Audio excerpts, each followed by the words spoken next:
I call this meeting of the Pinellas County School Board, February 8th, 2020, to order.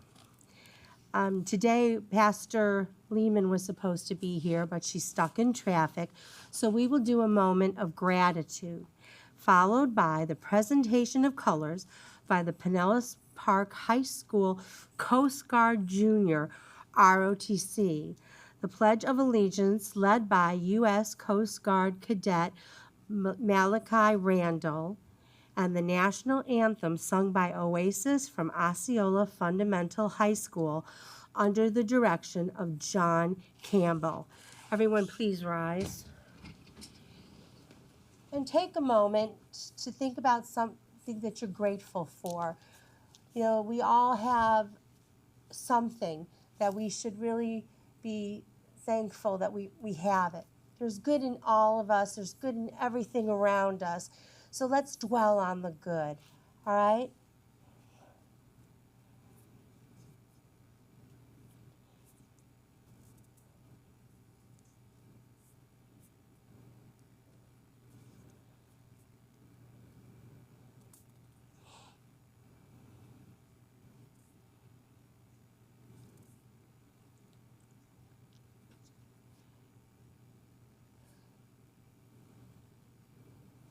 Ready for the presentation of colors?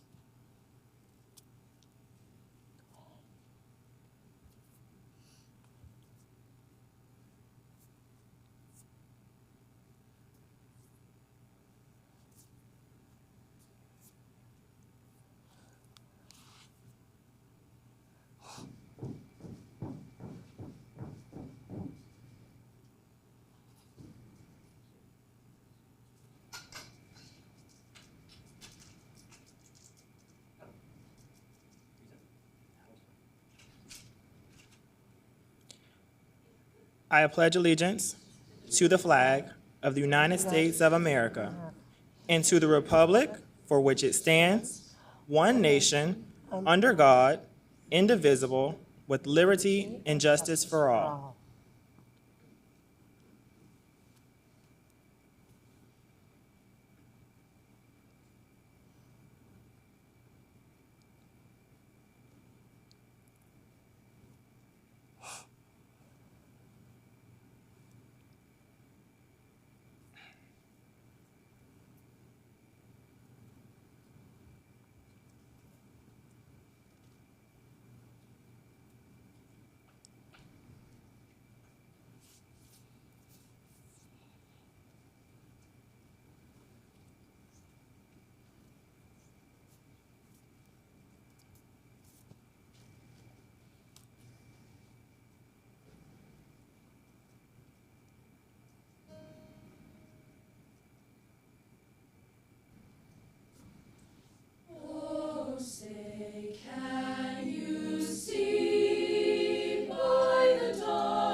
Okay, you may take your seats. Mr. Campbell, would you introduce the second song, please? Today, our group Oasis is going to be singing a song called Fly Away Home, one that we just started getting ready, and we plan to take this to our graduation this year, so we thought we would share it with you today.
That was just beautiful. Thank you, Mr. Campbell, for your wonderful performance, and to Captain Ed Shepard for your leadership of our Coast Guard JROTC. I'd also like to recognize Osceola High School Principal Mike Bonet, who is joining us today.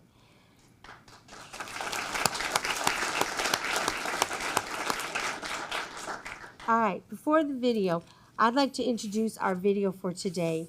Recently, we hosted the Boys Battle of the Books, inviting boys from 11 elementary schools to put their reading, comprehension, and evidence-finding skills to the test during a fun but challenging competition. Let's take a look. Listen to this one. It's a battle of the books that is just for boys. Today, students from 11 Pinellas County elementary schools put their reading skills to the test. And as ABC Action News reporter Sarah Hollenbeck found out, there's a reason the district is targeting boys in particular. When's the last time you saw kids this excited about reading? The stakes are high in this boys' book battle. Just ask Tegra Wanandra and his friends. It makes reading fun because I feel like reading is assigned like homework instead of like a fun competition. Because I'm personally very competitive. The battle taps right into boys' competitive side, and for good reason. Statewide, Florida boys trail girls in reading. In third grade, 44% of boys read below their grade level, compared to 40% of girls. By 10th grade, the gender gap widens, with 53% of boys reading below grade level, compared to 42% of girls. And the COVID learning slide is only making matters worse. The Pinellas Education Foundation is on a mission to change that. The boys are now going, can we do another battle? Can we do another battle? So the fact that they even want to read and continue reading shows that they're really starting to get interested on their own. Talk to them. Students from 3rd to 5th grade are answering questions about 6 books, all on topics they actually care about. We had a book about video games, we had a book about sports. This competition close enough to warrant a tiebreaker. The hardest part about this game is the pressure. The boys at Mildred Helms Elementary School in Largo are taking home this year's trophy for the 2nd time. Two-time champions! Two-time champions, baby! Yeah! The district hopes to expand the boys' book battle to other schools, and they'll host a district-wide Battle of the Books competition in April, putting both boys and girls to the test. Where's the proof of this? And it's not just you're by yourself, you're looking through the book, you have a team, you get to discuss it, and that's what makes it really fun. Fun and books, 2 words teachers absolutely like to hear in the same sentence. In Pinellas County, Sarah Hollenbeck, ABC Action News.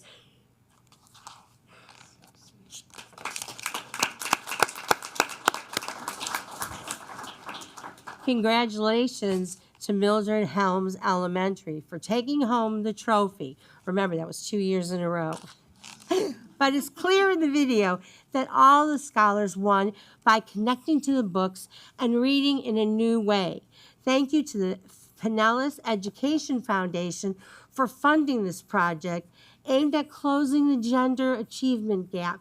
And thanks to ABC Action News, 10 Tampa Bay, and Bay News 9 for covering our students' accomplishments. Now I'd like to introduce Isabel Mascarenas for our professional organization. Good morning, Madam Chair, members of the board, Dr. Grego, and staff. It is my pleasure to introduce the following representatives of community and professional organizations. Representing the Pinellas Classroom Teachers Association, we have Nancy Velarde, President. From the Pinellas Arts for a Complete Education Coalition, we have Tina Ford attending virtually. And members of the media today include Marlene Sokol from the Tampa Bay Times. Today, we have a presentation from the Student Rights and Responsibility Committee. Please welcome Aaron Rubai, Emerson Slaughter, and C.J. Thornton from Osceola Fundamental High School and their principal, Michael Bonet.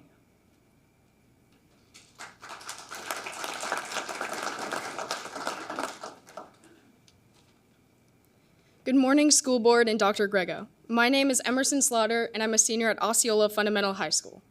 I think everyone up here can agree that the programs offered at our school have changed our lives for the better. I used to hate public speaking, and I used to hate voicing my opinion, but after having the opportunity to join various extracurriculars where I had leadership roles, I have changed completely. For me, this particular extracurricular was theater. We have an amazing performing arts program at Osceola, which I've had the privilege of being involved in sound design for 4 years. With all of the funding we have, we're able to put on 4 shows per year, and we're able to get new professional tech equipment, such as our new soundboard that we just recently got. We were also able to put on a musical last year outside to accommodate for COVID. Districts this year, we got 17 superiors, 5 honorable mentions, which means second in the district, and 2 critics' choice, which means 2 students won first in the district at their events. Our 1 act received 4th in the district, which means we will be able to compete at the Straz this March for state competition. I've also been able to do sound for chorus and band, and so I've seen firsthand how amazing our programs are there, which everyone in this room has now seen from our chorus program. I could go on for hours about how amazing our chorus program is and our band program and theater, but for those who are not interested in performing arts, we also have the opportunity to join and start any clubs at our school so long as they're approved. Various clubs this year were approved by our principal and started, including Women of STEM and the College Club, which was started by Erin. Most of all, moving past the successes of our school in performing arts and all of our various extracurriculars, I'm very grateful to go to a school where I have access to these opportunities presented to me. I can meet like-minded people, and ultimately where I broke out of the shell that I walked in as a freshman, shy. I would not rather be anywhere else.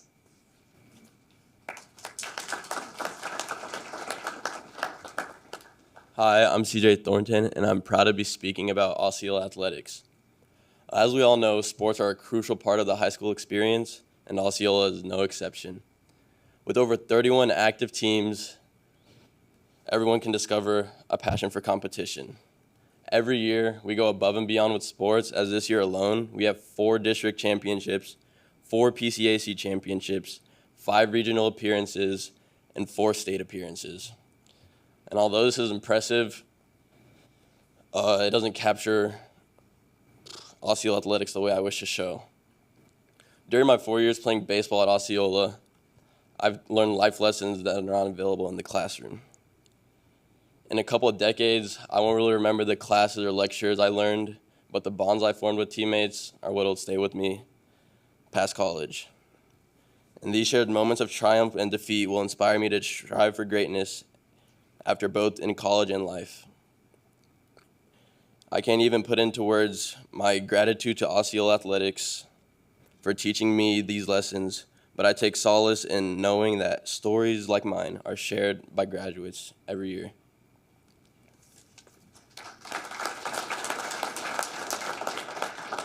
Hi, my name is Aaron Rubai. I'm a senior at Osceola, and I'm honored to be here to give my personal report on Osceola academics. Academics are the cornerstone of a fundamental education. It's what sets Osceola above and beyond what is expected of a typical high school. Our teachers, counselors, and administrators are dedicated to preparing students for life after high school, whether that lies in a career, post-secondary education, or the military. This is reflected in last year's 99.7% graduation rate, largely thanks to our principal, Mr. Bonet. For students who are inclined to go to college, Osceola offers 28 AP courses for students to gain credits towards an undergraduate degree. More than half of the student body are currently enrolled in at least one AP course, showing that all of the students are taking advantage of the opportunities Osceola has to offer. However, there are students who also wish to pursue things outside of academics. Osceola, for these students, provides numerous academy programs, such as CTED, culinary, and engineering. Once again, over half of the student body are enrolled in at least one of these courses.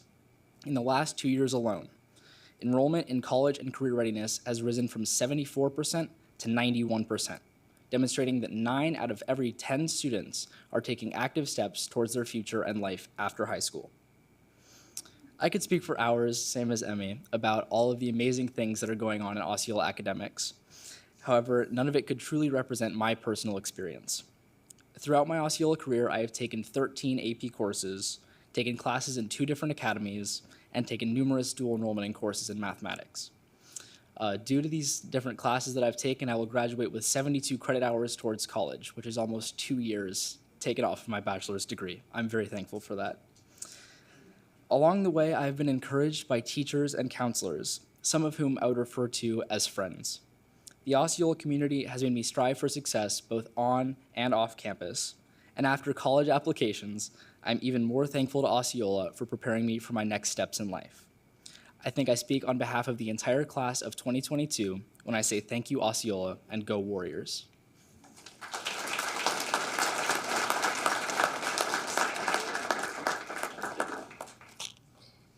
What a fantastic presentation.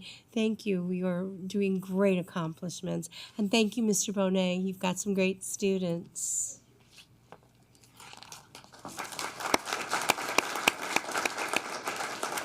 Okay. Dr. Grego, are there any possible changes to the agenda? No, Madam Chair, there's no amendments to the agenda. Thanks. No one else. All right. Since there are no amendments, I need a motion for the approval of the agenda. Mr. Dudley, I need a second. Ms. Kane? All right, all those in favor of approving the agenda, say aye. All against it, there isn't. So it passes 7-0. All right. Presentation of the proclamation of career and technical education. Do I have a motion? Ms. Kane? Ms. Cook? All right. Dr. Greg, I'm going to turn it over to you. Yes, Madam Chair and school board members, we have a full house today because we had some wonderful displays. I know Mr. Hunt, the Executive Director of Career Technical and Adult Education, is going to come forward and explain all of it. But I want to take a moment to just personally, as a superintendent and board, to say to the teachers there and all the teachers, career technical education teachers that you represent, thank you for what you do, and the students who came here today, and the parents who support you or behind you that support you, thank you so much. The administrators who are here, thank you. This is truly a team effort today. I know the weather was a little bit poor. We typically have done this outside, but you know what? We're used to these pivots, right? And so we brought it inside, and I couldn't tell you what a great exhibits. We could have spent, like the student said, hours with each and every one of your displays. Thanks for taking the time to come down to the Administration Center and really display. And I really personally, there you are, I'm looking at her.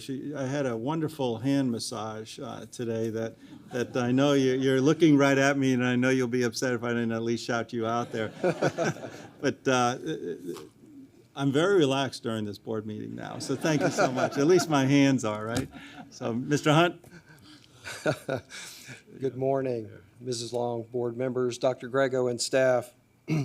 February is Career and Technical Education Month, and the displays you saw this morning were just a sample of the robust career, technical, and education programs we have to offer our students in this district. Everyone needs a career that will provide the resources for a home, food, and security. The path to a career begins in the elementary school, where each of our 5th grade students experience Enterprise Village, where they learn about the economic system and apply those principles while working and running businesses in the village. This exploration continues in the middle school, where students begin to develop career goals and establish a career personality. Career academies in middle school and high school connect student interest to academies through embedding the academy theme throughout their day. Academy themes such as aerospace, health occupations, automotive technology, finance, and advanced information technology create a sense of belonging and ownership to each individual's learning. Our data proves that students who are involved in academies have a higher attendance rate, a higher GPA, and a higher graduation rate than their peers who are not involved in something. Last year, CTE students earned 10,244 individual industry certifications, which not only document their technical proficiency, but can articulate for college credit. This year, nearly 1,000 CTE students will participate in technical and skill leadership competitions through career and technical student organizations such as Skills USA, Future Business Leaders of America, Health Occupations Students Association. These competitions afford students the opportunity to demonstrate proficiency in technical skills and leadership qualities on a state and national stage. Last summer, over 100 high school students participated in internships in a wide variety of workplaces such as bank tellers, IT support, construction trades helpers, teacher assistants, and healthcare assistants.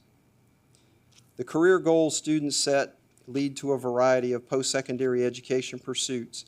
On April 14th, we will celebrate National Technical Signing Day, where high school students and their parents will commit to attending Pinellas Technical College next year to continue the path to achieve their career goals. Technical colleges, state colleges, and universities play critical roles in the highly technical marketplace, and our students are prepared to meet this challenge through internships, industry certifications, and a well-defined and efficient education plan. And this morning, we bring to you a proclamation celebrating Career and Technical Education Month. Ms. Cook? The proclamation for Career and Technical Education Month.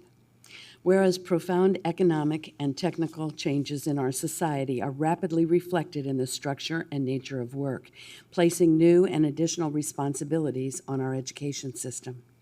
And whereas the efforts of career and technical education with business and industries stimulate the growth and vitality of our local economy and that of the entire nation by preparing graduates for careers that are forecast to experience the largest and fastest growth in the next decade. And whereas career and technical education serves as the backbone of a strong, well-educated workforce and contributes to America's leadership in the international marketplace. And whereas career and technical education provides Floridians with a school-to-career connection, helping students experience practical and meaningful applications of any number of skills. And whereas there are approximately 28,000 high school students in the district, with as many as 20,000 enrolled in at least one course under the umbrella of career and technical education, while Pinellas Technical College boasts of an enrollment of 3,260 students in certificate and apprenticeship programs, including 656 dual enrollment high school students. And whereas the district offers 116 programs of study in our secondary and post-secondary schools, which offer career and student career pathway opportunities, leading to high-skill, high-wage, high-demand careers. And whereas there are 48 registered high schools and career and professional education, known as CAP, academies, and 18 registered middle school CAPE academies in the district. And whereas elementary, middle school, and high school students earn 10,244 industry certifications, and 74% of the post-secondary students earned industry certifications. And whereas career and technical education offers individuals lifelong opportunities to learn new skills, providing career choices and potential satisfaction. Now, therefore, the School Board of Pinellas County does hereby recognize February 2022 as Career and Technical Education Month, signed on this 8th day of February 2022. Thank you. Is there any discussion by the board? All right. I just want to say, Mr. Hunt, you do a phenomenal job. And one of the greatest things here in Pinellas County is our vocational education. I have had many students who have become so successful. And I think my son is going to go to Pinellas Technical College. So There you go. There you go. this is a great opportunity, and keep it growing. This is phenomenal. Well, thank you very much. And before I leave, I would like to ask all of the CTE teachers and students in the audience, if you're not already standing, please stand and let us thank you for what you do. And thank you for being here this morning. I know.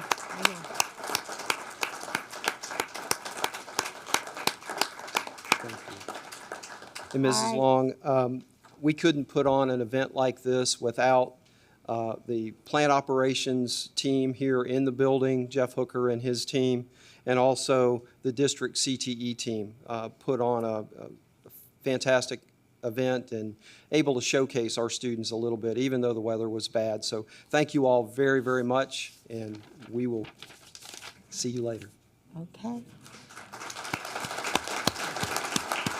Now, let's take a vote. All in favor of the presentation of proclamation of Career and Education Month.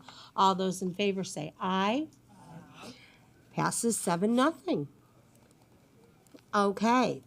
Next, we're going to move on to the presentation of the proclamation recognizing February 7th through the 11th, 2022 as Student Services Week.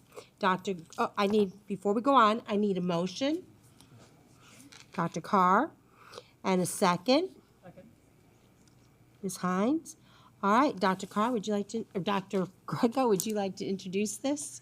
Absolutely. Thank you, Madam Chair. And it brings me great pleasure to bring forward Donna Sicilian, the Executive Director of Student Services. And before she starts, I know this week we're recognizing student services, but to this board, you know, as well as our community, that our Student Services Department really is a direct link of our teaching and learning and how our students excel and why they excel. So I just want to say thank you. And if you look at the agenda item, you'll start to see some of the job classifications of school counselors, nurses, social workers, school psychologists, educational diagnosticians, our prevention staff, and also, unfortunately, sometimes we use the crisis response team that we use periodically. So you're always there, Donna. So just say publicly thank you for your leadership and to your entire team. But let's celebrate this week, and then I know you have the next recognition of the outstanding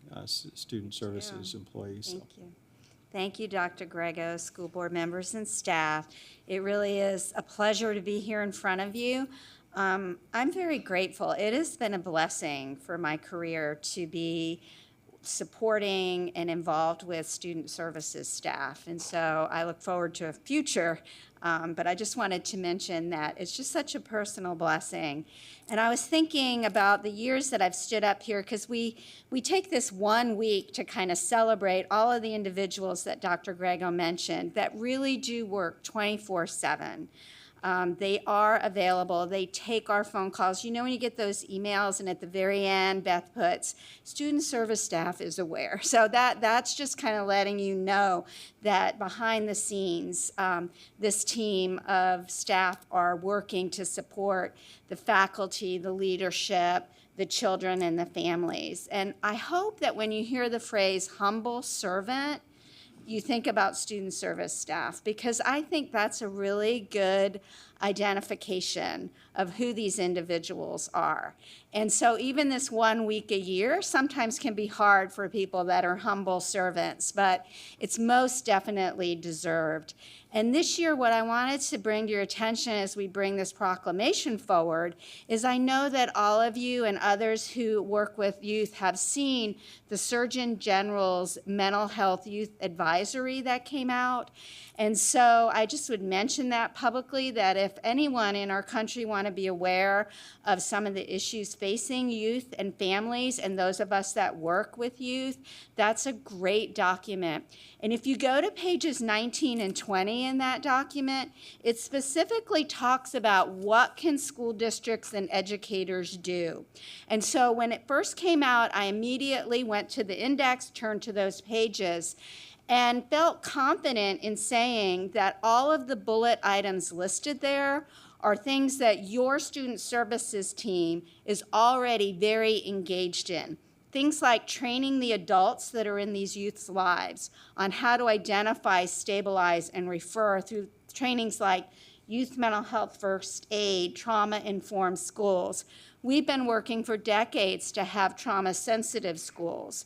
We work with the community to do referrals for families that need more supports than we are appropriately to provide within school districts.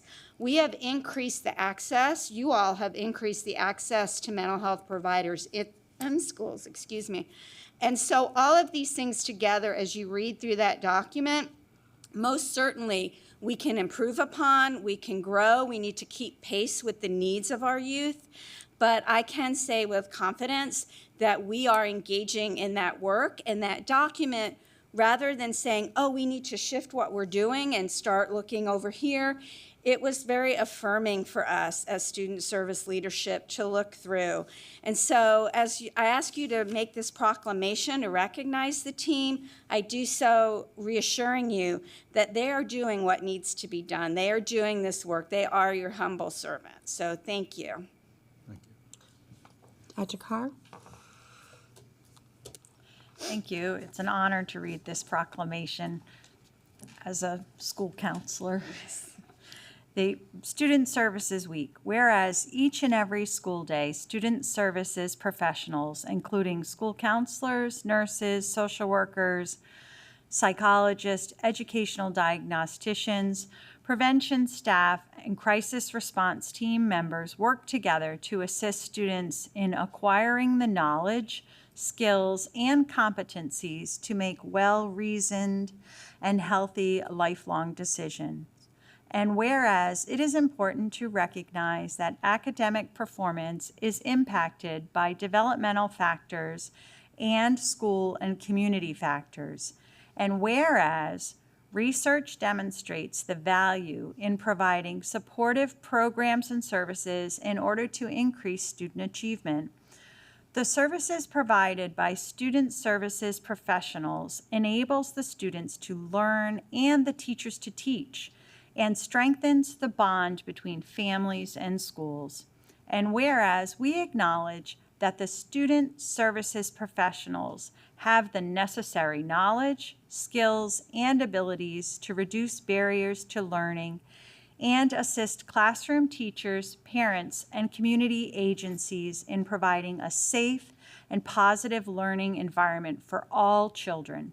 And whereas we acknowledge that the student services professionals contribute to the educational success and personal development of all students, and whereas we realize that the student services professionals provide services directly to teachers, parents, and to the community. They also serve as a resource to school improvement teams to facilitate school improvement plans. Now, therefore, the School Board of Pinellas County does hereby recognize the week of February 7th through the 11th, 2022 as Student Services Week for Pinellas County Schools and appreciates the significant contributions made by school counselors, nurses, social workers, psychologists, educational diagnostician, prevention staff, and members of the crisis response team. Thank you.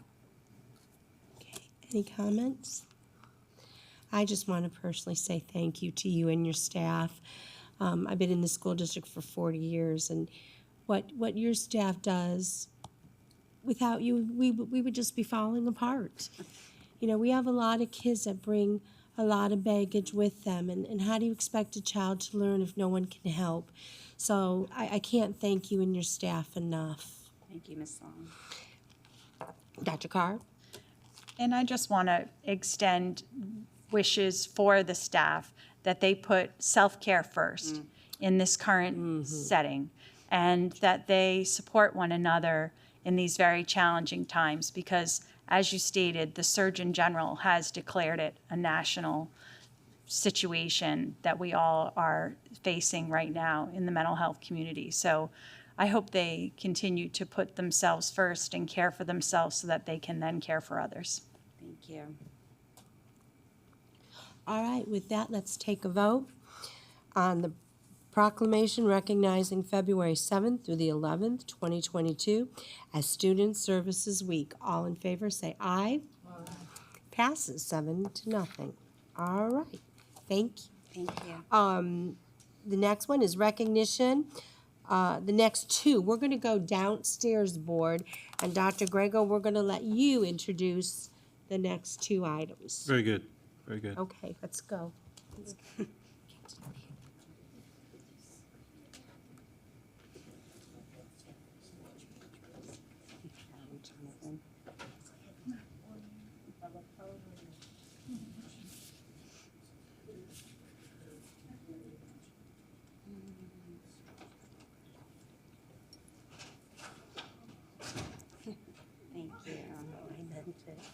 As very appropriate in timing that we also, during the Student Services Week, that we recognize the Student Services Employee of the Year for our district. And this is something that we have made a tradition in our school district. So Donna Sicilian, Executive Director, again, is going to introduce the Student Services Employee of the Year for Pinellas County. Thank you. Again, I appreciate that. So I'm going to bring forward Marissa Kessler and her supervisor, Mike Cowley. Mike is the Managing Officer of Psychological Services, and Marissa has been a school psychologist in our district for over 11 years. And I so appreciate your comments, Dr. Carr, about self-care. So you'll be happy to know that one of the things above and beyond that Marissa has done is she has been a wellness champion for the department. So in addition to physical health and wellness, she ensures that self-care and kind of brings forward that message. She was nominated by both administrators and her peers. She's an itinerant, so she serves at 2 different schools, and both schools, without knowing the other had nominated her for this award. So consistently providing above and beyond services across the district. In addition to her wellness supervising, she also is a trainer in a lot of the district trainings that I mentioned, like youth mental health first aid, trauma-informed care, and another self-help thing she's helped all of us with is she became a trained laughter yoga instructor and brought that forward to us. So we need more laughter here in student services, and Marissa brings that for us. She has supervised practicum students, so she looks to the future and brings new psychologists alongside.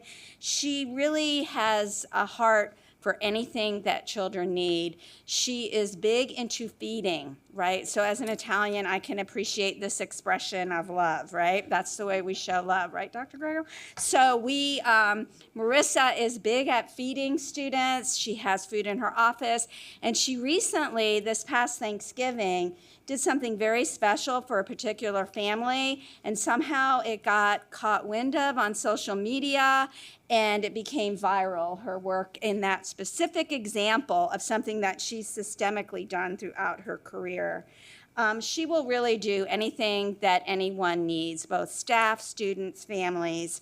And so, you know, she is really a marigold. So what I mean by that is that, you know how when you plant marigolds, they help all the other flowers in your garden grow. And that is what Marissa is.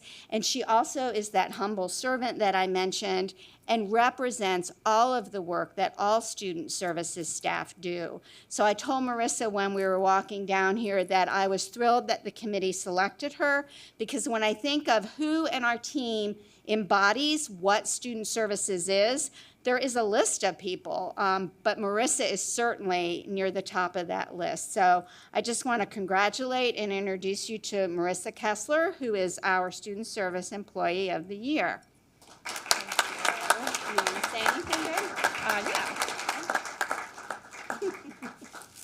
Thank you. Thank you so much. It feels really special to be recognized for something that we're already really passionate about doing, and that feels really necessary. I want to take a moment to just make sure I say that this award represents everyone in student services who works so hard to make sure students feel heard and safe and valued. And we wouldn't really be able to do this without such great, amazing leadership at our schools and in our departments. So thank you so much for everything that everybody does. Thank you.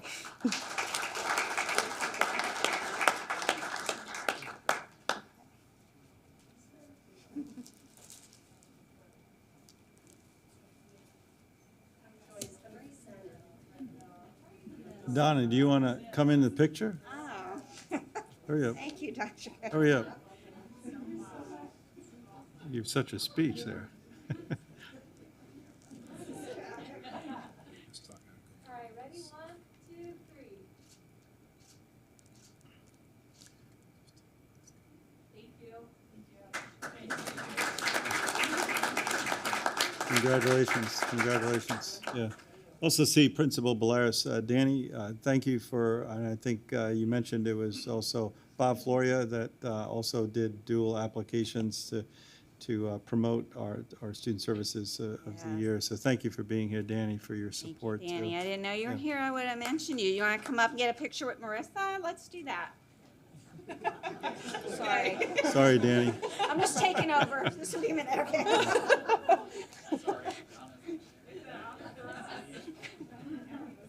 Good to see you, Danny. Yeah. What? That's good.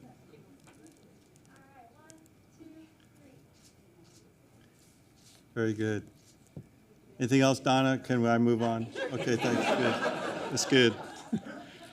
The last recognition we have today is to recognize the Kids Tag Art Pinellas Program Partnership. And I want to say thank you. I know we have the tax collector, Charles Thomas, here with us today. And just, Mr. Thomas, thank you for your support of our arts program.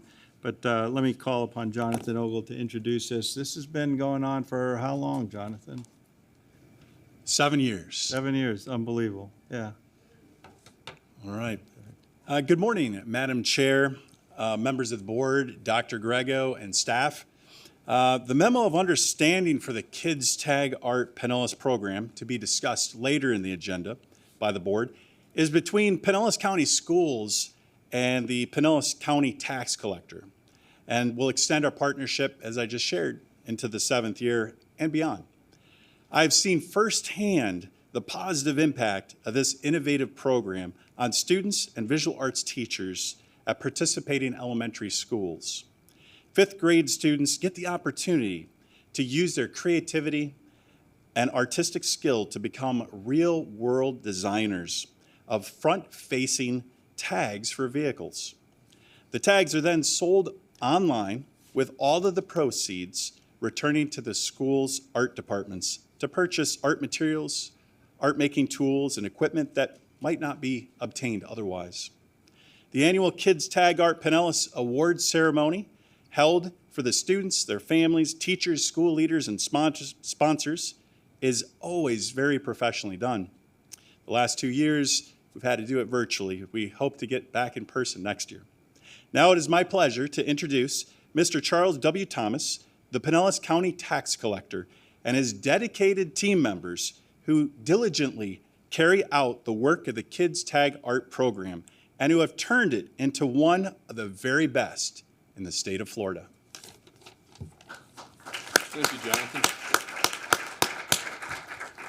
I am Charles W. Thomas, tax collector, and my team here is with me, Amber and Ashley, Tony and Erica, and frankly, I couldn't do what I do without them. They're the real backbone of this work in the Pinellas County Tax Collector's Office.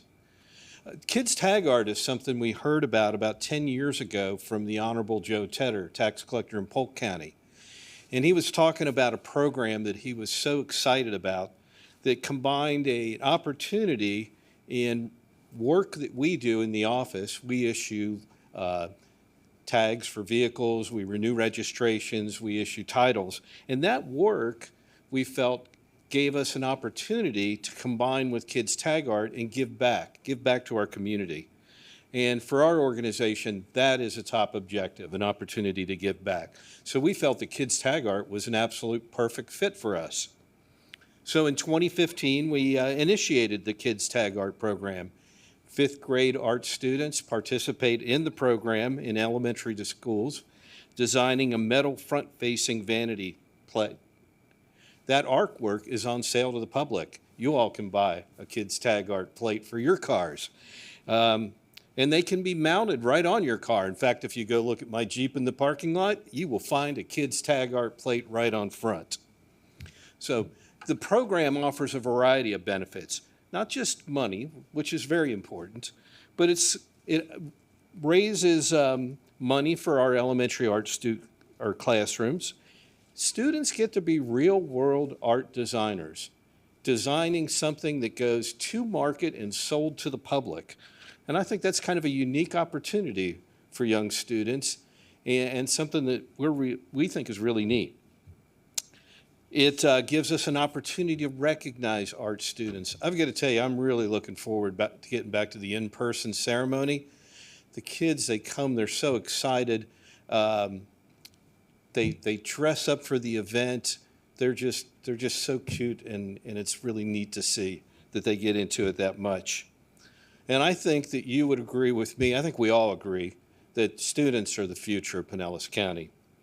And this opportunity creates some developmental opportunities. So research shows that there are skills like problem solving, innovation, and intuition that come from the creative process. Since the inception, Kids Tag Art Pinellas has raised more than $250,000 for local elementary art schools. That's just Pinellas County. I'm pleased that the program has thrived, it's grown, and that's in spite of pandemic-related obstacles. So we're lucky to have continued support from generous community sponsors. My Kids Tag Art team, they did a phenomenal job of raising funds and finding sponsors to keep this going. And like I said, even with the pandemic, made the program better than ever and more prosperous than ever another year. It's also always a pleasure working with the Pinellas County Schools Visual Arts Department. It is a great partnership, and we appreciate all of their hard work. For 2020-2021, Kids Tag Pinellas team raised a total of $54,567.25 through partnerships and through tag sales. After program expenses, I'm pleased to present Pinellas County Schools with a check for $35,892.45 from the 2020 to 2021 Kids Tag Art program for our local elementary art classrooms. Thank you all.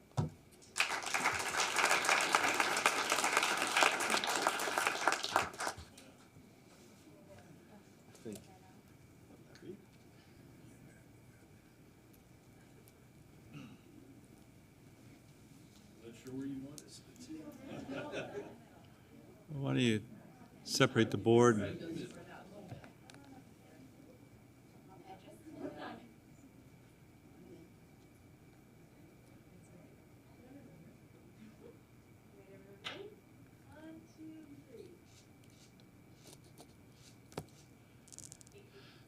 Thank you. Thank you, Mr. Thomas, and to your entire team. Thank you.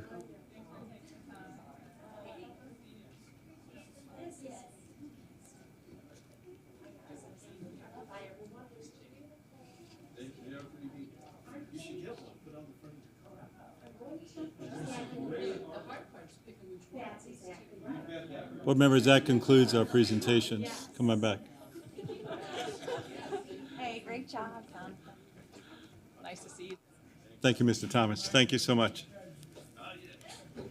Thanks for coming here. I appreciate it. Yeah, thank you, sir. Best of luck to you. Thank you. Thank you. Thank you. For all the work you've done for us.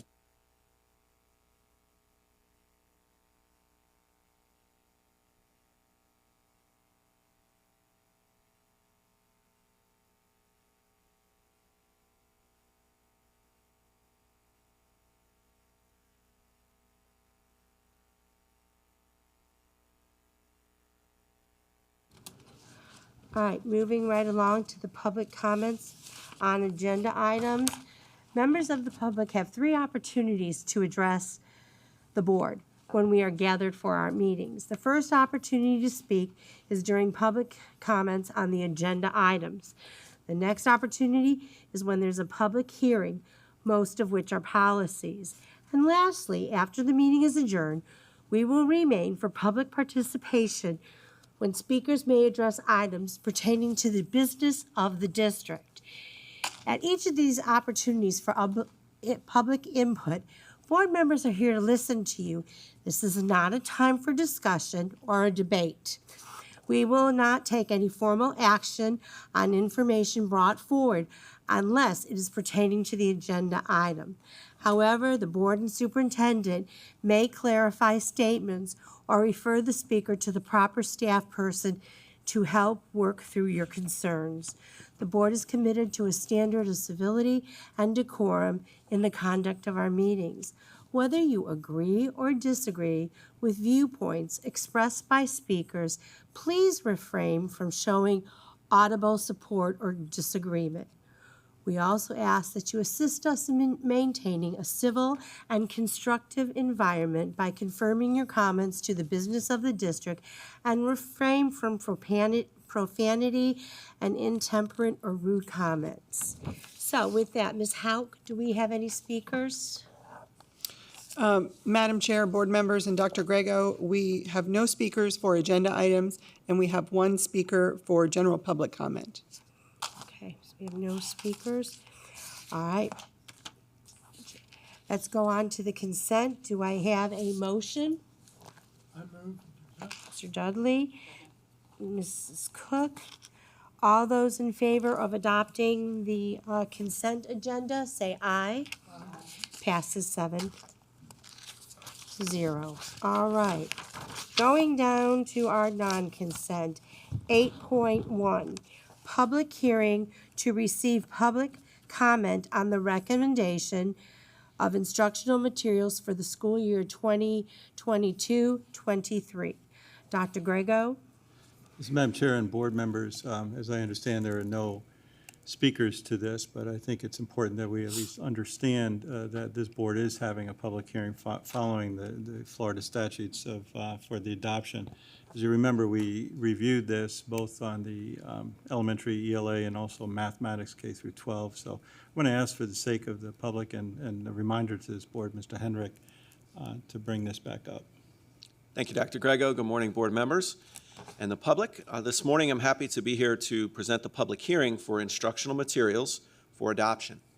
Each year, the Florida Department of Education offers one subject area for adoption, and it is the school board's responsibility within 3 years to adopt instructional materials related to that subject. Last year was English Language Arts. This year is mathematics. Next year will be social studies. On January 18th at the school board workshop, we reviewed the process with which we go to adopt instructional materials in our school district. Going back to June of 2021, we had adoption committees formed comprised of teachers, school and district personnel, and community members. Over the course of the months of August through October of 2021, the committees reviewed materials that publishers submitted according to the guidelines from the State Department of Education. In November and December of last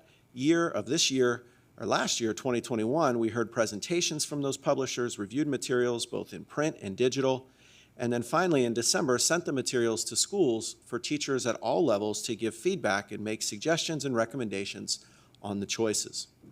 At the workshop on January 18th, we shared with you our selected recommendations in grades K through 12 for mathematics and K2 in English Language Arts. It's important to know that today there's no vote being taken on these materials, but simply giving the public an opportunity to provide input on these selections. The materials have been posted publicly since January 17th and will remain up for posting through February 15th. Members of the public can provide feedback today or can certainly contact Teaching and Learning or the board with other input after today's public hearing. Upon concluding the public hearing, we'll move forward later in February with bringing final recommendations to the board at the February 22nd board workshop or board meeting. Thank you, Madam Chair. Thank you, Mr. Henrik. That concludes 8.1, unless there's any other comments by the board. Mrs. Hauk, do we have any speakers on this? No, Madam Chair, there are no speakers. Okay. Moving on to 8.2, setting a public hearing. I'm sorry, Dr. Carr. Did you go ahead? I'm sorry. I just wanted to express thank you to the Teaching and Learning Division for all the work in making sure that this entire process was so very transparent, not only to the public, but to us as well, and for utilizing prior evaluations for efficacy on the existing programs and incorporating that input into the decision-making process. That was reviewed a lot at our workshop, but I think it behooves us to share that with the public. How many steps were taken prior to this process as well to establish exactly what we were looking for in a reading program, and your leadership in that area for shepherding that whole process through with the mindset of what you had learned from those prior evaluations. So thank you. Thank you, Dr. Carr. Okay, anyone else? All right. 8.2, setting a public hearing and authorizing the advertisement of the public hearing to consider the amendments to policy 0169.1, meetings, public participation at board meetings. I'm going to turn this over to David Kapersky. I do need a motion before we begin. Ms. Cook, a second? Mr. Dudley? All right, Mr. Kapersky, will you take this one? I'd be happy to. Thank you, Madam Chair. Board members, what you have in front of you on the table right now is a first reading of policy. This policy should be familiar to you because you have reviewed it several times during workshops in 2021 and including at your January 18th workshop last month. And so what we have done here, if you just recall, and if I can replay for the public's benefit, the board discussed many different issues relating to the public participation and public speaking policy. The board, however, decided at the end that they did not want to make any substantive changes to the time limits, any type of restriction of the opportunities to speak, or setting deadlines for when people needed to sign up to speak. So all of those items are going to remain the same, and those same opportunities for the public are still going to be in the new policy. However, we did take the opportunity to clean up the policy a little bit, make it consistent throughout the different speaking opportunities. As the chair already noted, remember, we generally have 3 opportunities to speak: speaking on agenda items generally, speaking at the end of the meeting, after the adjournment of the meeting, on general business of the district, and if we have any public hearings, one of which we just concluded today. And so those opportunities are discussed separately in the policy.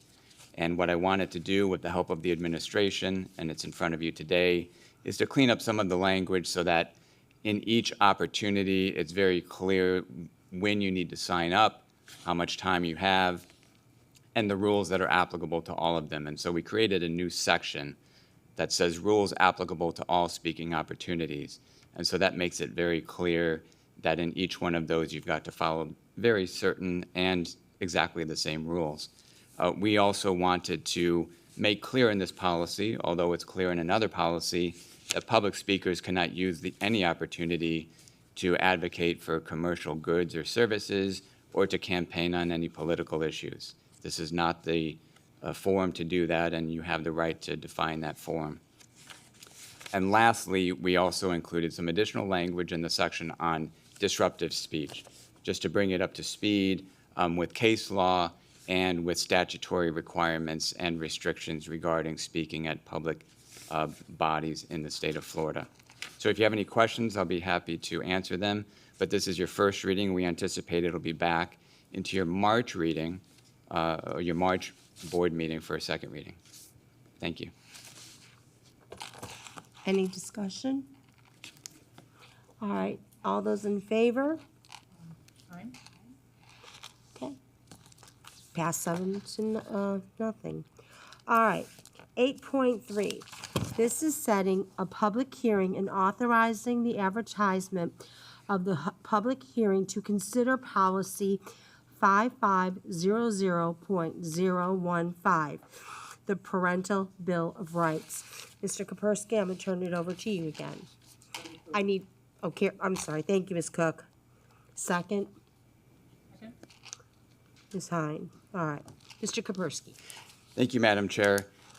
This is another policy that is coming to you for first reading, and another one that you should recognize from past workshops. If you recall, about a year ago, the Florida legislature passed the Florida Parents' Bill of Rights. It created a brand new chapter 1014 in Florida statutes, and section 1014.05 of that law required school boards around the state to adopt a policy on the Parents' Bill of Rights, and it prescribed in very much detail what that policy needed to contain. And so we went forth and we drafted a policy pursuant to the statute. We also conferred with various stakeholder groups, and we went to the PCC PTA group, and we met with them at a general meeting. took the draft to them and asked their board and their membership for input. We also did the same thing with the Pinellas Association of School Administrators, PASA, so that we were getting the input from all the stakeholder groups through their representative organizations. So with that, they had some comments and some questions, but nothing that led to any changes. So what you have in front of you today is the version that you most recently saw at a workshop in the fall and winter of 2021. And so again, this is a first reading. The last thing I will say from a substantive standpoint on this policy is that it does not add anything new to what the school district is doing. These are things that the school district was already doing. We just have to comply with the statute by adopting a policy. And in fact, if you or the public look through the policy, you can see in each one of those subsections, it usually cross-references a statute or a school board policy, and that should tell everybody, that this was something that was already being done because we were complying with the statute and we were complying with our own policies. So this one you will see again at your March meeting for a second reading. If you have any questions, I'll be happy to answer them. Any discussion? All right. This is a vote to the public hearing and authorizing advertisement of the public hearing to consider policy 5500.15, parental bill of rights. All those in favor say aye. Okay, it passes 7-0. All right, moving on. Items introduced by the superintendent. Dr. Grego?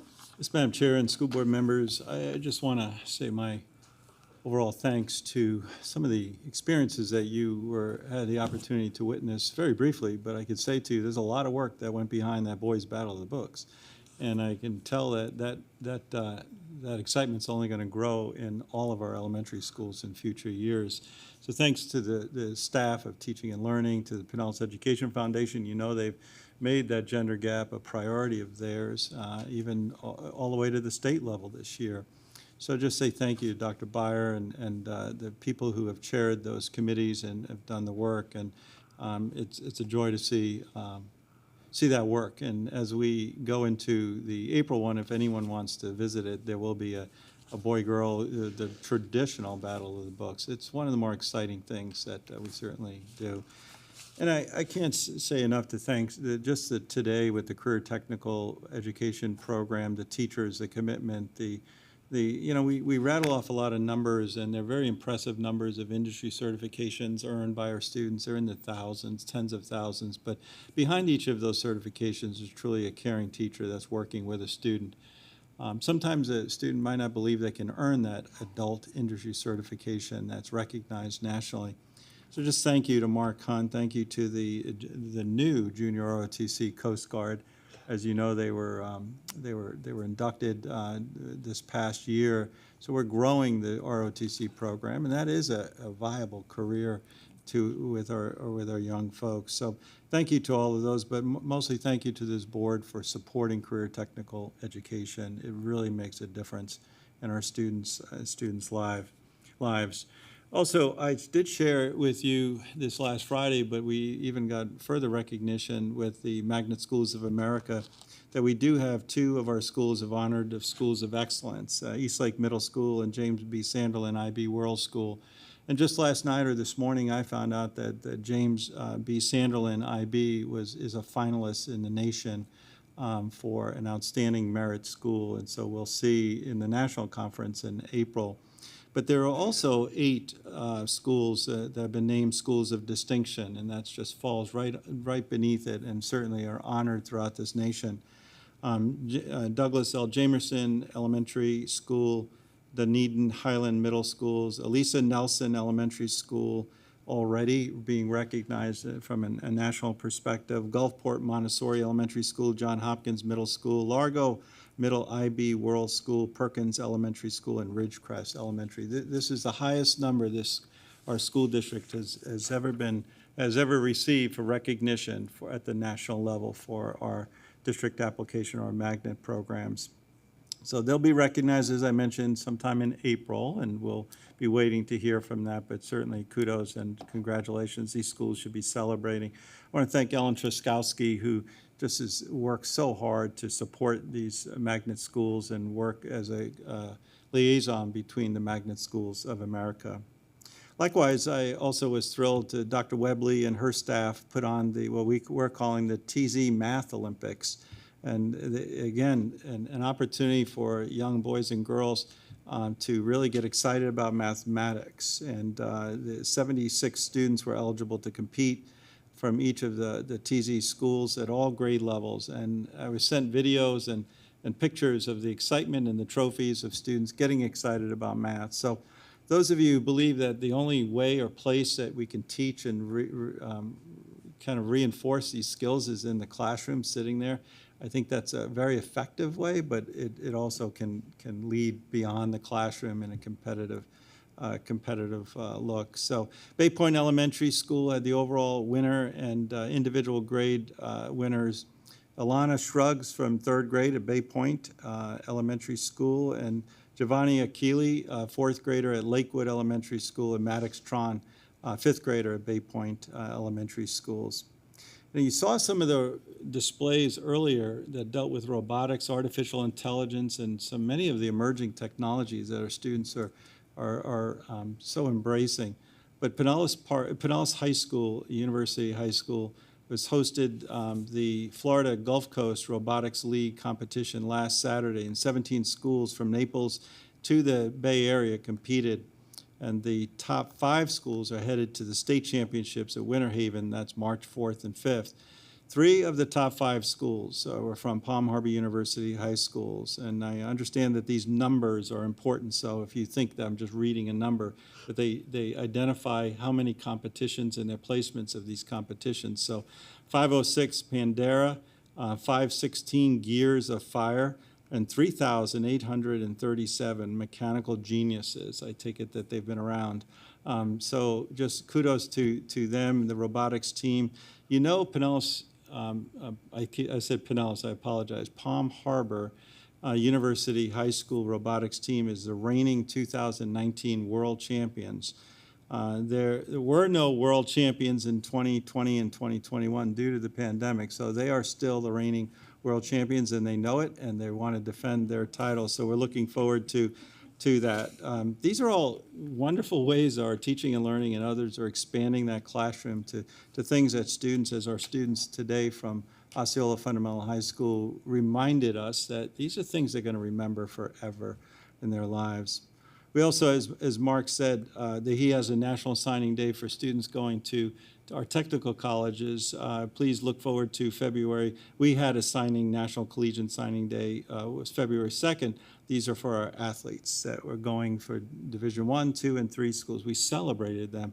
No matter how it is you're getting to that next tier of school for education, higher education, we want to celebrate those things. Just a reminder to families who applied for the district application programs, any of those, that you do have to go back and you have to confirm that application if it's something that you are wanting to send your child to a particular district application. You do have to go back and say, I accept, I do want that. I also want to remind, because we're truly partners in the Florida prepaid enrollment, that Florida Prepaid opened last week. We're partners with it. They give us one scholarship that we dedicate through the foundation to a person going into the field of teaching.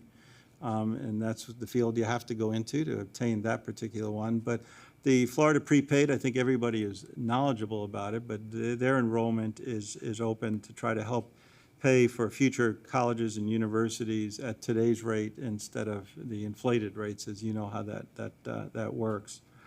I want to say thank you to the board members. I did hear you had a very productive, those of you who were able to attend the Florida School Board Association Legislative Day and Week in Tallahassee. Thank you very much for representing us so well. I know that I've heard very positive things about your visits, and I can tell you we're making some progress in that. As you know, the House and Senate released their budgets just at the end of the week. I guess you made an impact on them, and then after you went home, they did release both the House and Senate budgets. And I have to say, in the years I've been in this, this is probably the most promising year I've ever seen in terms of what they're doing. Both had record increases in the base student allocation, an increase in the FEFP funding, an increase in some of the categoricals that need additional funds. Teacher salaries is one that I'm certainly pushing for the most and what we're looking at, but also safe schools and some of the turnaround services that are provided not only to our districts, but districts throughout the state. The House budget also included, as you saw, a proposed $200 million shift for funds to districts that did not comply with the state's mask mandate. I don't know if that's going to stick or not, but it's certainly rumbling out there in our school communities, especially those who fall on the side where you're a giver. But also the overall increases in focus on funding for K through 12 education overall is very, very positive. So thank you for your kind words. I know that we have a legislative update next Tuesday. Megan Fay and Ron LaFace, if they're able to, I know Megan's able to be on there. They will be zoomed in so you can ask them some questions. Kevin Smith is also providing a lot of different information. Our district's doing well with your priorities, the summer apprenticeship programs, the workforce. Mr. Kane is being funded at this time. Our professional development center that this board is truly embracing, that's receiving very favorable funding also so that we can have a professional development center in our district. And just overall, our approach to what we want and what we're trying to get to improve our school district is extremely positive. If you look at the teacher salaries, both the House and Senate budget, I know that the House is a whole lot, with a whole lot more money, $250 million versus the $50 million for teacher salary increases and allocations. And however, the total funding, K through 12 funding, is a little slightly higher in the Senate. So it depends, as you know, where they're placing those dollars. So we're truly in favor of the teacher salary increases.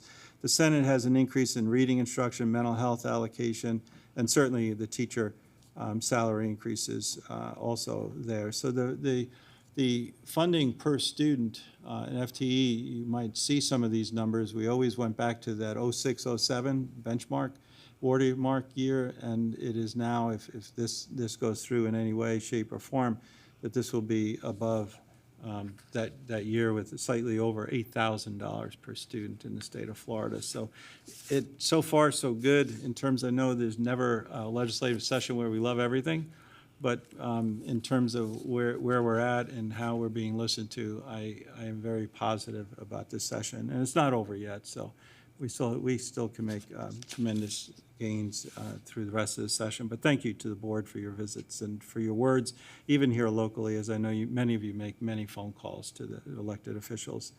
The last thing I left on your desk area is a report that we received last evening. The first page is a news article about the kindergarten readiness rates that was released last evening throughout the state of Florida.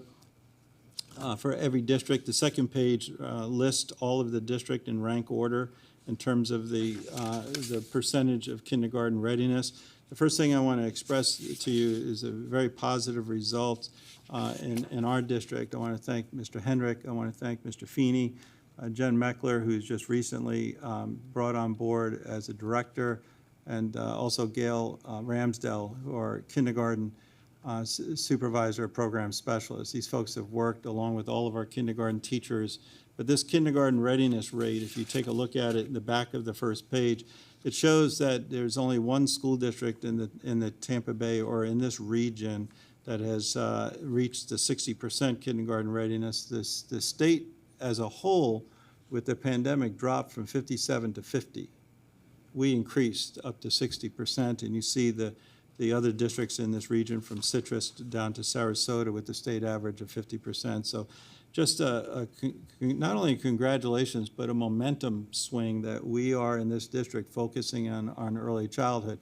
You're going to be, we're going to start to continue to talk during our workshops about VPK villages and early childhood villages and places in every one of our elementary schools.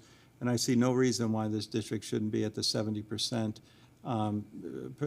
Very quickly, 70% kindergarten readiness rate in our district, leading the state.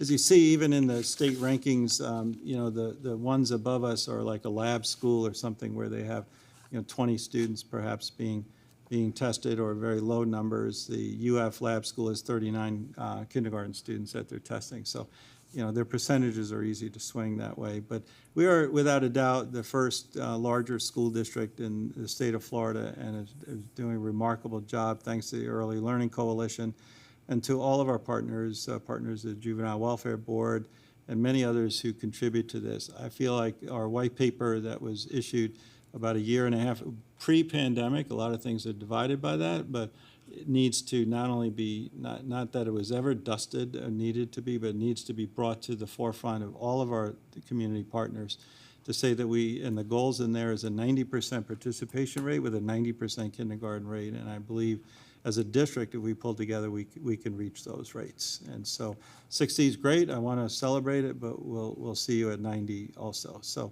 that concludes my comments. Thank you, Madam Chair. Thank you. Items introduced by the school board attorney, Mr. Kapersky. I have no report. Thank you, Madam Chair. Okay. Items introduced by the board. Ms. Edmond? I would like to speak about our trip to Tallahassee, joining several colleagues, Mrs. Hine, Mrs. Cook. We attended the Florida School Board Association's Day in the Legislature and had the opportunity to meet with several of our representatives, and the conversations went very well. I would like to know if, as a board, we would like to write our delegation a thank you letter for supporting our platform. I think that's a great idea. And I would also like to share, while there, I had the opportunity to meet with Department of Children and Families Secretary Harris, and just hearing from her and her commitment to the children throughout Florida is invaluable. And as we talk about Student Services Week and the challenges the children and families have faced throughout the pandemic, I think it's important to speak to our relationships in county and on the state level, that we are going to continue to build and have rapport statewide so that our students can receive the services and support that they need. And truly grateful for our Student Services Department.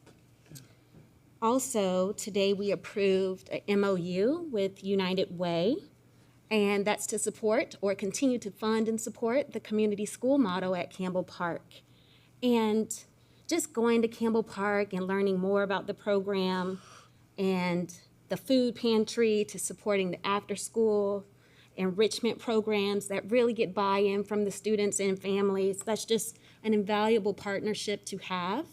And I'm glad that we're going to continue to work with United Way, strengthen that partnership, and I look to seeing how things turn out in the future. Thank you. Also, at the end of January, St. Petersburg High School held the 3DE program with Junior Achievement, where they highlighted some of the work and changes that have occurred in the program. Last year, I had the opportunity to attend when we had just 9th grade students. So hearing the excitement, hearing how the program has changed their lives, they mentioned it instills pride. They feel like they're more mature and able to have adult and professional conversations. And just, again, hearing from the students and the teacher panel about the importance of the program. It's exciting. I know that there are conversations about expanding the model, and I look forward to learning more about that. When I went to Dunedin, the students were providing the CEOs of Arby's a presentation. So again, just seeing the investment of community partners and businesses in this model is very exciting. I also want to share that the 3DE program does not require an application, and 8th grade students are able to shadow to see if that's something that they would like to do. So I think that's a huge plug to put out there, because sometimes you're like, oh, I have to fill out an application or things like that. So that's just one less barrier or challenge people might think is out there. I also want to talk about Pinellas Technical College. And a lot of the things were highlighted that I was going to say, so I'm not going to say it. But February 16th from 11:30 to 1:30 p.m., PTC St. Pete, their nursing program, will be hosting a health fair at the St. Pete campus. And if anyone's interested in learning more about PTC, they can visit myptc.org. And one more thing. The superintendent search, we've received a lot of emails asking questions about the superintendent search, so I think it's important just to remind people that there's information available on the website. You can go to pcsb.org/superintendent and continue to send your questions and comments to the board. Thank you. Thank you. Dr. Carr? Thank you. And thank you for the reminder of the superintendent search link. That was on my list too, so I appreciate you. Appreciate questions asked by colleagues about our board workshop prior to them taking place. So thank you for those questions. They're often enlightening in our decision-making for going forward. So last meeting, I had mentioned that we'll be going to the Point in Time for Homeless Leadership Alliance, which is an outreach when members of the community, as well as law enforcement and others, voluntarily go to get a census count of homeless in our community. And it was done on that Thursday when it was pretty cold. And my shift was first thing in the morning, because I like to get up early. So it was which really afforded a wonderful opportunity at 5:36 in the morning to see exactly where people were sleeping. And it was profound how many of our students are out in the cold, young children in a shelter, and how many of our shelters were full for families. So there was, sleeping on a porch or sleeping under a tree or at a bus stop. And our students are experiencing that. I'm happy to report the individuals that I came into contact. I couldn't resist following up later to see somewhere at bus stops, and their student services personnel knew who they were, and they had a point of contact at the school. So again, I can't say enough about our student services teams, but our community awareness needs to be brought up to a greater level. When you're driving by, sometimes on your way to work, you may not notice, but folks need to be seen who are right there under our eyes sometimes in those hedges or at that bus stop right on the road we're driving in early morning to work. So, and the support that they require, especially our families as school board looking into. So thank you to the work that's being done there.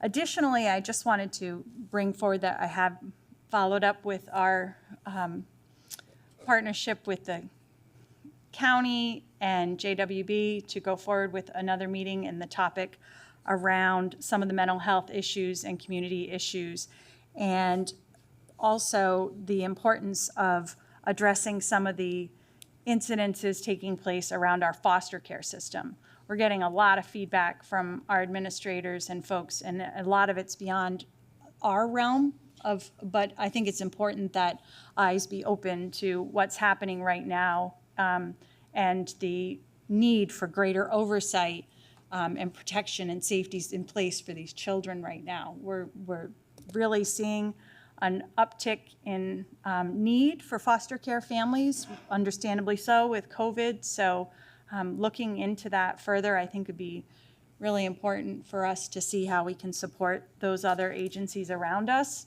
to better provide or partner with for support in improving that system. So those are some things that I'm really been made aware of within our community. I wanted to bring forward to us and make sure from this spot where I sit that I put that out there, because it's so important, and it's a tragic potential for a tragic situation. The other thing that I was really excited about was the kindergarten readiness report, and I hope that we will focus, when we look at the disaggregate by school, we'll target those schools where there is the greater disparity. Because when we do look at that disaggregate, which is available on the site. And I know you're shaking your head, so I know we're on that same page with the need in those areas. The other thing that came to me, and this is my last piece, is just we have such an opportunity with so many ROTCs to also offer them a chance to have a signing day. One of the great valuable elements to having an ROTC in our schools is that the students then have the skill set they need to become eligible for ROTC scholarships and to be better prepared for enlistment. So I think it would be great to have, as an idea, put forward a signing day for those folks who are awarded a scholarship or have decided to make the choice to enlist into our armed forces. So that, I know we recognize our athletes and we recognize our technical college signing Good days, idea. and I think it'd be a lot of fun to recognize all those individuals who are willing to make that commitment to keep our country safe and secure. So thank you. Mrs. Cook? Good, thank you. Dr. Carr, the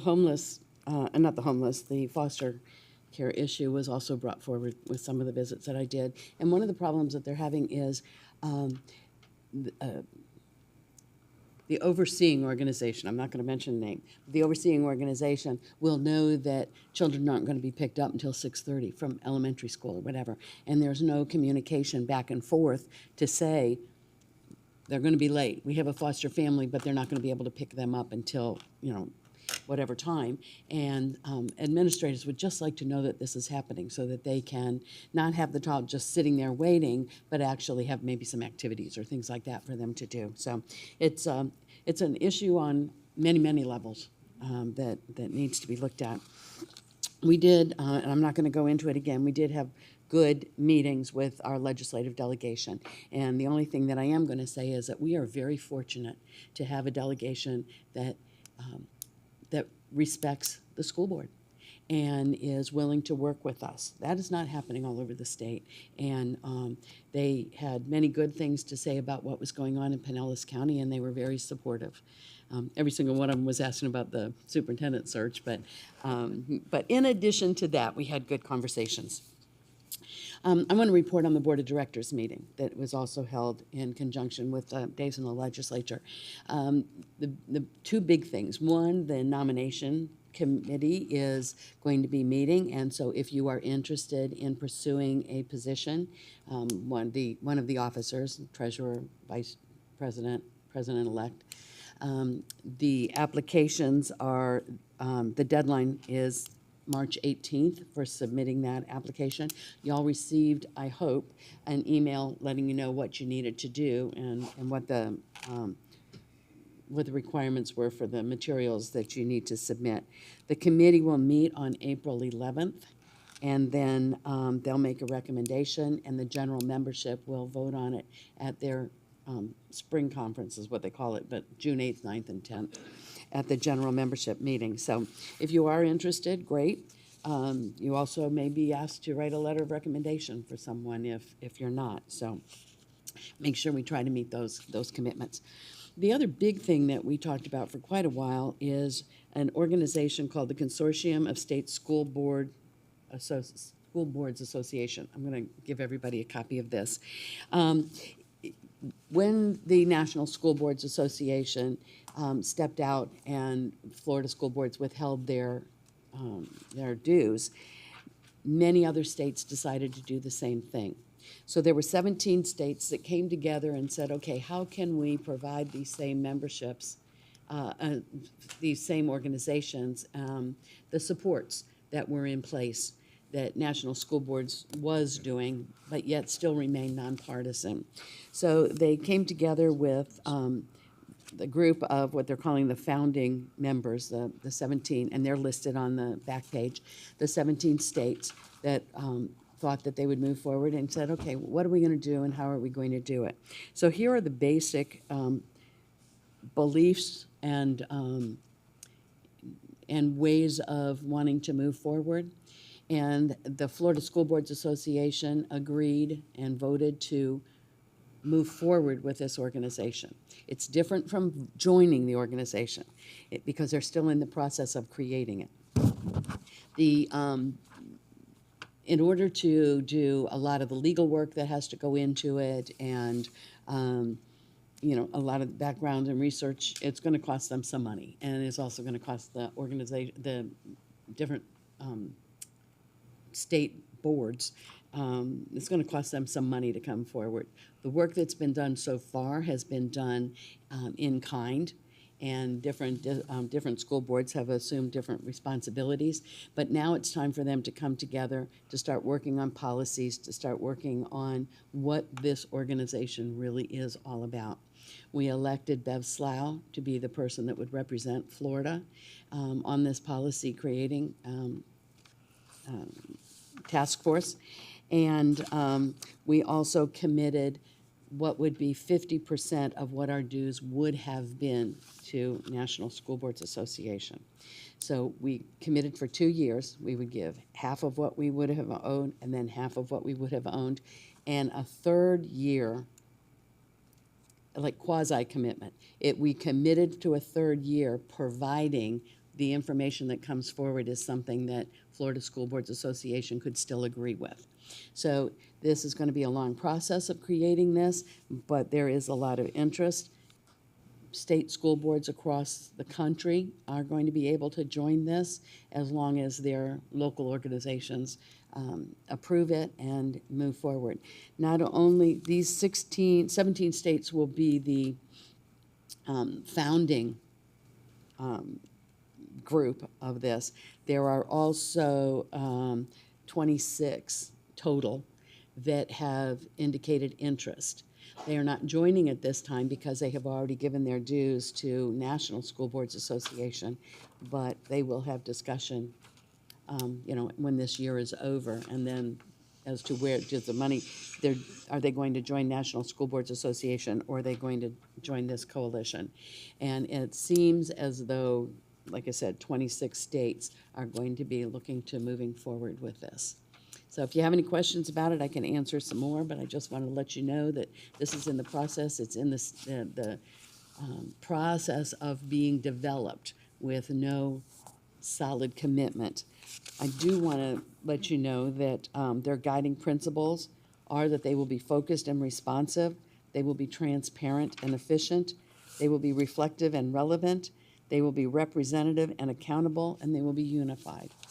So they'll also talk about, it definitely being a nonpartisan organization. That was said over and over and over again.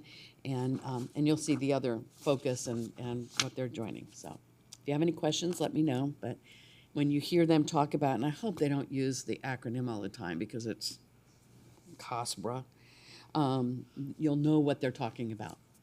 Okay, because some of these things may be coming forward at the general meeting in June. Okay. That's it. Thank you. Thank you. Ms. Kane? No, go ahead. Thank you so much. That was very informative, and I'll be definitely keeping up with more information on that. I think that this preschool statistic, I'm so excited to see this today. I know Pinellas County Schools has been incredibly committed to pre-K education over the last couple of years. We've had a lot of discussion on our advocacy team both years in pushing for early literacy, for early education, and this is really proof of the direction that we are going to see Pinellas County do so well. I know we have a long way to go and there's still a lot of work to be done, but I'm very excited about this today and happy to see that come forth.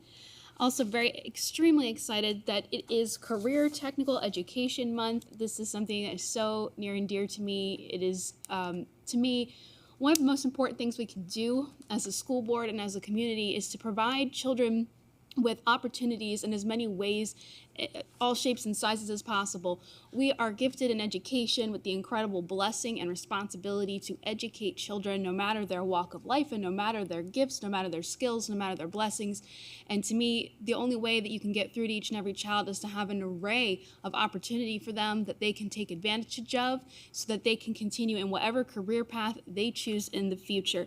So it is exciting to see so many different career paths here today, both in healthcare, in culinary, in robotics, you name it. We have something going in whatever field a child may be interested in, because we can only spark passion through the things that they are innately drawn to. And I think it is so vital and incredible. And thank you, Mark Hunt, for the incredible display today. And to all of the educators that were here earlier this morning, because it was an incredible sight this morning to see all of the different groups coming together to display the hard work and the talent that they have at their schools and through their educators. So today, in honor of Career Technical, I have a little positive word of an inspiration. I actually have two that I came up with because I couldn't decide what would be better to say. But the first one is a quote that says, "People who are crazy enough to think they can change the world are the ones who do." That couldn't be more true. And also, this is one that is very near and dear to my heart because it's something that I live by every single day and something I believed in for most of my life, and it is to do what you love and success will follow. Passion is the fuel behind a successful career. So I leave you all with that today. Thank you. Thank you. Anyone else? All right, Dr. Corbett, do we have any review of board requests? Yes, Madam Chair, I have one request, and that's we will explore options for some sort of signing day for our ROTC programs. Okay, wonderful. All right, I will call this meeting adjourned. We will do our school board evaluation after we hear from public speakers. So at this time, I call the Pinellas County School Board meeting of February 8th to an end. We will go on to public comments. Mrs.